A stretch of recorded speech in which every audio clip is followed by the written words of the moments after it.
నోటీసులకి సమాధానం వారికి సవివరంగా ఇచ్చాను. నా ఉద్దేశం నేను చెప్పానండి. ఇందులో అన్పార్లమెంటరీ వర్డ్స్ వచ్చినాయి. అలాగే మేడం గారు, ఇప్పుడు నేను వచ్చాను కాబట్టి నా వైపు నేను మాట్లాడుకోవచ్చు. అలా కాకుండా ఎవరైతే దీనికి బాధపడ్డారో వాళ్ళ పాయింట్ ఆఫ్ వ్యూలో కూడా క్వశ్చన్లు అడిగారు. నన్ను అన్నిటికీ సమాధానం చెప్పాను. మేడం గారు ఏమంటారంటే, మీది ఒక ప్రజల్ని ఇన్ఫ్లుయెన్స్ చేసే మీడియా కాబట్టి ఇవాళ మీరు అన్నారు కాబట్టి రేపటి నుంచి అందరూ అయిన దానికి కాని దానికి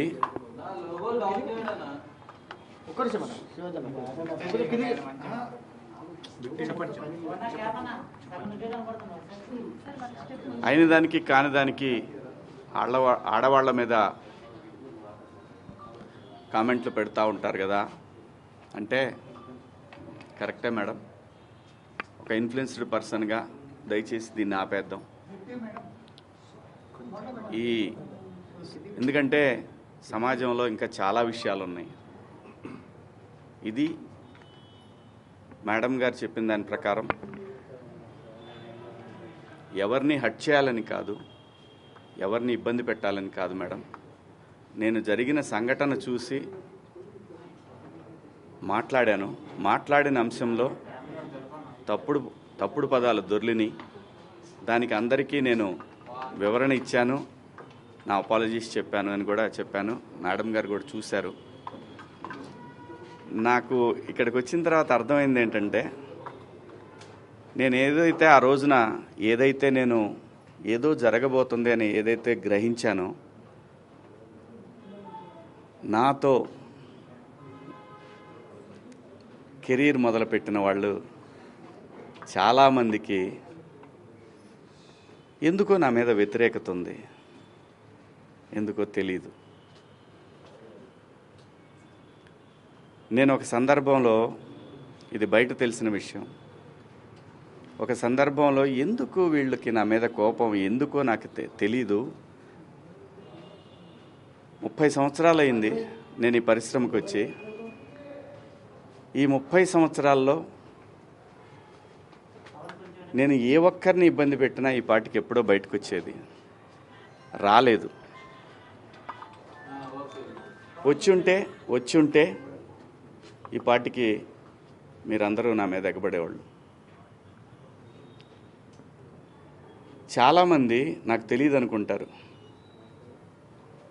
ఎవరెవరు జూమ్ మీటింగులు పెట్టుకున్నారో, నాతో బాగా ఉండి నాతో మంచిగా మాట్లాడుతూ నా నటనని పొగుడుతూ ఉన్న, నాకు షాకింగ్, ఇంత కుట్ర జరగాలనా నా మీద? నేను అన్న పదానికి, ఆ 2 పదాలకి, నేను ఆవేశంలో మాట్లాడిన దానికి నాకు బాగా కావలసిన వాళ్ళు కూడా ఇంత కుట్ర చేయాలనా నా మీద?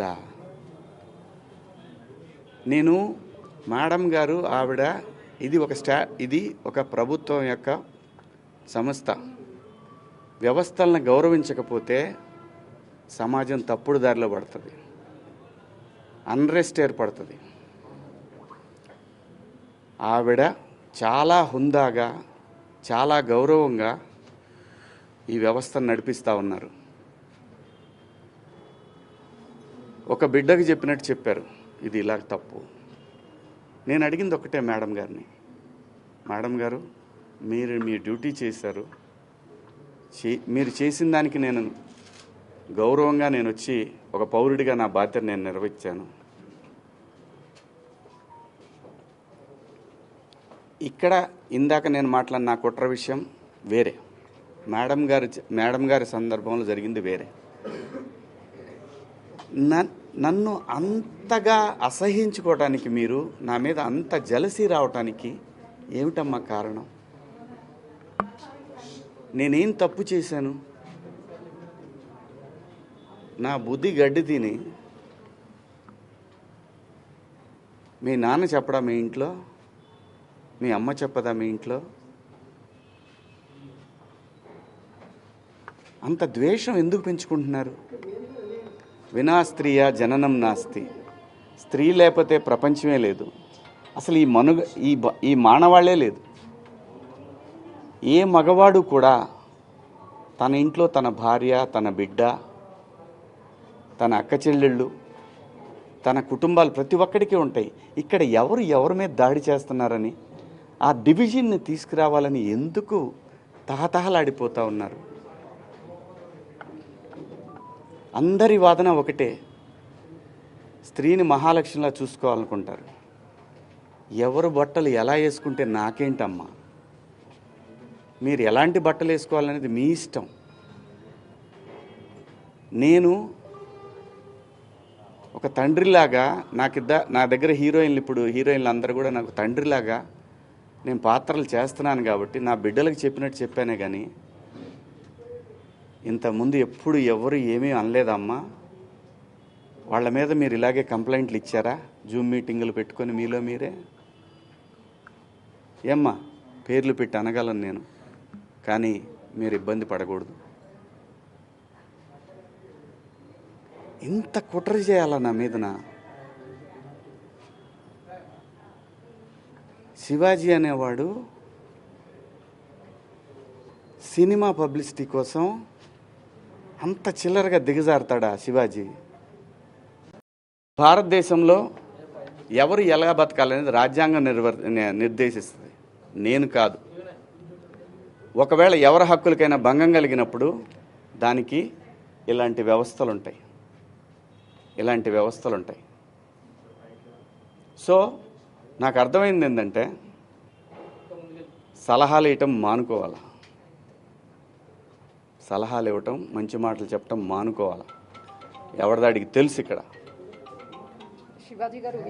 ఒక్క నిమిషం, అదే చెప్తాను. ఒక్క నిమిషం అమ్మా, నేను చెప్పాలనుకుని చెప్పనండి. మళ్ళీ అంటే నేను అనేది దీన్ని ఇంతటితో ముగించుదామని, ఈ డిస్కషన్ ఇంతటితో ముగిద్దామని చెప్తున్నా.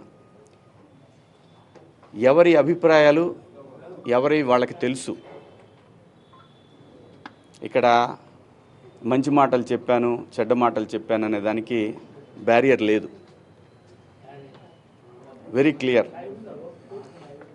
నేను వాళ్ళు అడిగిన వాటికి సమాధానాలు ఇచ్చాను. వాళ్ళు మళ్ళీ ఏదన్నా ఉంటే నాకు కాల్ చేస్తూ ఉన్నారు, నాకు మెసేజ్ పంపుతా ఉన్నారు. నేను అన్నాను, నా వల్ల ఎవరన్నా ఇబ్బంది పడినాన్ని నేను ఇబ్బంది పెట్టానని మీకు ఎవరన్నా డైరెక్ట్గా వచ్చి కంప్లైంట్ ఇస్తే అప్పుడు కూడా నేను వచ్చి మీకు సమాధానం చెప్తాను మేడం అని చెప్పాను. థ్యాంక్ యూ అండి. మీ ఫేస్ లో బాధ కనిపిస్తుందండి. సో అపాలజీ చెప్పారు, కానీ ప్రకాష్ రాజ్ మాత్రము ఇప్పటికీ చెత్తగా మాట్లాడాడు. శివాజీ ఆడవాళ్ళ పట్ల గౌరవమే లేదు అని చెప్తున్నాడు. ఏం చెప్తారు మీరు? నేను ఇంకా చూడలేదండి, చూసినాక చెప్తాను. ఆయన సార్ మీరు ఇచ్చిన ఎక్స్ప్లెనేషన్ తోనే ఇప్పుడు ఈ మహిళా కమిషన్ యాక్సెప్ట్ చేశారా సార్? మీ మాటలకి కట్టుబడే ఉన్నారా? కేవలము 2 మాటలే పొరపాటుగా అన్నాను అన్నది మాత్రమే వెనక్కి తీసుకుంటున్నారు. వాళ్ళకి ఏవైతే నచ్చలేదో వాటికి నేను క్షమాపణ చెప్పాను. నేను ఇచ్చిన స్టేట్మెంట్ అలాగే ఉంది కదా, దాన్ని నేను వెనక్కి తీసుకున్నది ఆగుతుందా? కాదు కదా. నేను మంచి చెప్పటం తప్పు అనేది నాకు అర్థమైంది. సోషల్ మీడియాలో విపరీతమైనటువంటి మద్దతు వస్తుంది. నేను అనేది ఒకటే, ఏమవుతుందంటే ఎవరినో పొగిడిన తర్వాత ఇంకో ఎవరినో విమర్శించినట్టు అవుతుంది. కాబట్టి ఈ విషయాన్ని ఇంతటితో వదిలేద్దాం. దయచేసి అందరూ కూడా ఎవరి అంతరాత్మలకు వాళ్ళకి తెలుసు ఏం జరుగుతుందనేది. అందరి అభిప్రాయాలను గౌరవిద్దాం. ఫైనల్లీ సోషల్ మీడియాలో మద్దతు పెరుగుతుంది కాబట్టి ఇక మీద నుంచి కూడా అవేర్నెస్ కల్పిస్తూనే ఉంటారా? ఈ లైన్ స్టాండ్ తీసుకుని ఒకటి కేవలం ఒకరిద్దరు మాత్రమే వ్యతిరేకించారు, బయట సామాన్య ప్రజలందరూ కూడా మీ వెంబడి ఉన్నారు, మద్దతు ఇస్తున్నారు. సో దీనికి మీరేమంటారు? నేను అవకాశం ఇచ్చానండి, కొంతమందికి మాట్లాడే అవకాశం ఇచ్చాను. ఇక్కడ నాకు అర్థమైంది ఏంటంటే, నువ్వెంత నీ బతుకెంత అంటున్నారు, వాళ్ళని గౌరవిస్తాను. ఇప్పుడు మీరు చెప్పిన దాంట్లో కూడా నా వెనకాలే ఉండి నా మీద కుట్ర చేశారన్న అదే నేను అనేది. నేను ఎవరికి భయపడను. నేను బతుకు తెరువుకి వచ్చేవాడిని, ఇక్కడ కాకపోతే కష్టపడేవాడిని, ఇంకో చోట పోయి బతుకుతా. అంతేగాని ఆత్మాభిమానం చంపుకొని ఎవడికో భయపడి ఎవడో బెదిరిస్తే ఎవడో వార్నింగ్లు ఇస్తే భయపడే రకాన్ని కాదు. అంత మాత్రం చేత వ్యవస్థలను గౌరవించకుండా, నేనుంటున్న పరిశ్రమను గౌరవించకుండా అంత విలువలు లేని బతుకు నేనైతే బతకట్లేదు. ఇదైతే